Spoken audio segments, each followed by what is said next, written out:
les deux figurent parmi les personnalités préférées des Français. Alors forcément, quand Yannick Noah parle de son confrère Jean-Jacques Goldman, cela ne peut pas rester inaperçu longtemps. Interrogé par le journal du dimanche du 16 octobre 2022, à l'occasion de la sortie de son 12e album La Marfée, Yannick Noah a évoqué sa vie de chef de famille comme de village aussi.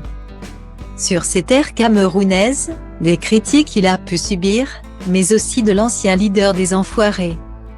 Et dans des pensées bien nostalgiques.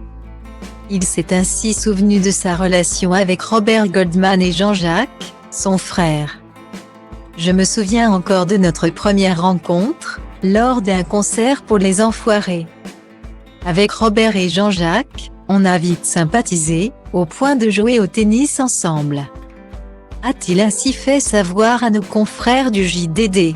Et il a ensuite raconté une anecdote ne concernant que l'artiste de 71 ans.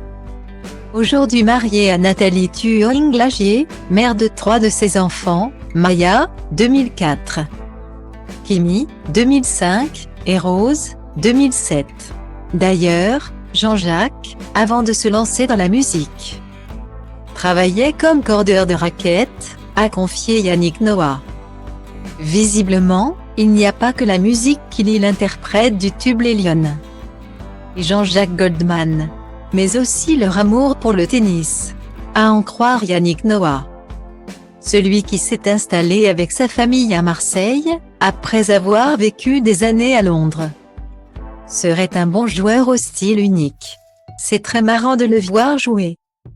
Il a un style unique de gaucher, il ne lâche rien, a poursuivi le père de Johanluca Noah. Son plus jeune fils, Jean-Jacques Goldman et Yannick Noah sont devenus de plus en plus proches. Jusqu'à finalement travailler ensemble en studio. Il m'avait aussi écrit une chanson. Ni divin ni chien. Quel cadeau, a ainsi déclaré Yannick Noah à propos de cet ami qui semble lui être cher.